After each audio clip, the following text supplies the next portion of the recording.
Video শুরুতেই দেখা যায় ছোট্ট রিজিক দুহাত তুলে মোনাজাত করছে। তার কণ্ঠ কাঁপছে, চোখ ভেজা আর মুখে অস্পষ্ট উচ্চারণে সে বলছে, আল্লাহ তুমি আমার মাকে ভালো রেখো। আল্লাহ তুমি সবাইকে ভালো রেখো। আমি যেন বড় হতে পারি। আমার বাবা মাম্মিকে ভালো রেখো। বাবাকে ভালো রেখো। আমি যেন লেখাপড়া করতে পারি। আমার ফুফা দাদা নানু দাদা সবাইকে ভালো রাখবে। আমিন। এই কথাগুলো হয়তো একজন প্রাপ্তবয়স্ক মানুষের কাছে খুব সাধারণ মনে হতে পারে, কিন্তু যখন এই কথাগুলো আসে এমন এক শিশুর মুখ থেকে যে জানে না তার মা আর পৃথিবীতে নেই, তখন সেই দৃশ্য হৃদয় ভেঙে দেয়। ভিডিও শেষে কেউ একজন প্রশ্ন করছে, কার বাবা মোনাজাত ধরে মায়ের জন্য দোয়া করছে? উত্তর, রিজিক।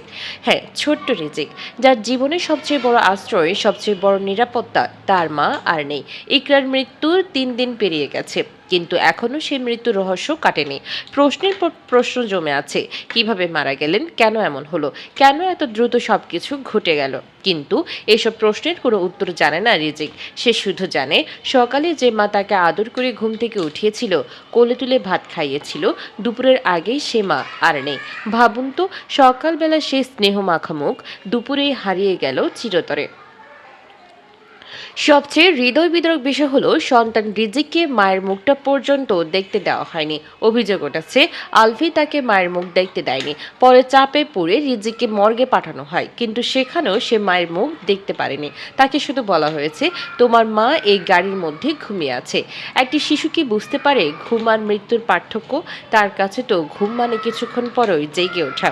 হয়তো সে এখনো ভাবছে, মা একদিন ঘুম ভেঙে ফিরে আসবে।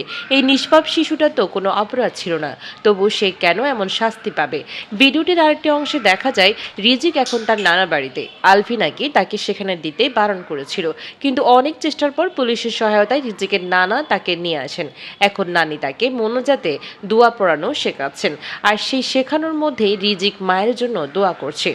এই ভিডিও দেখার পরে কেউ স্বাভাবিক থাকতে পারছে না। বাচ্চাটার মুখে এত মায়া, এত মিষ্টি, দেখলেই বুকের ভেতরটা কেঁপে ওঠে, চোখে পানি চলে আসে। একটা শিশু যখন বলে, আমি যেন লেখাপড়া করতে পারি, তখন বুঝতে হয় সে এখনও ভবিষ্যতের স্বপ্ন দেখে। কিন্তু সেই ভবিষ্যৎ কি আগের মতো থাকবে? মা ছাড়া একটা শিশুর পৃথিবী কতটা বদলে যায়, তা যারা মা হারিয়েছে তারাই জানে। মাহারা সন্তান খুব তাড়াতাড়ি বড় হয়ে যায়, কারণ তাকে বুঝে নিতে হয় পৃথিবীর কঠিন বাস্তবতা।